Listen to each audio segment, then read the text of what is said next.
આપનું નામ? મિત્રસિંહ જાડેજા. આજ રોજ શું બનાવ બન્યો તમારી સાથે? હું મારા રસ્તે મારા ઘરે જતો હતો લુરિયા ચોકમાં, ત્યારે મારી ઉપર આ અજાણ્યા માણસે આવીને મને કીધું કે કઈ બાજુ જાઓ છો. મેં કીધું ભાઈ મારા રસ્તે જાઉં છું. મને કે કેમ જેમ તેમ આંખો છો. મેં કીધું ભાઈ તને ક્યાં હું નેડો એમ. મને કે સાઈડમાં રાખો. સાઈડમાં રાખીને મને કે તારે બાજુ છે. મેં કીધું મારે નથી બાજુ. પછી એમ કરીને ધોકો કાઢવા માંડ્યો ગાડીમાંથી. ધોકા વડે મને મારપીટ કરી અને મને ઈજા કરેલી છે.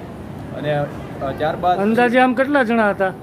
5 જણા હતા. ત્યારબાદ પછી 5 જણા હજી પાછળથી હજી 5 જણા આવેલા અને એ 5 જણાએ પથ્થર ફેંકી અને મારામારી કરેલી છે.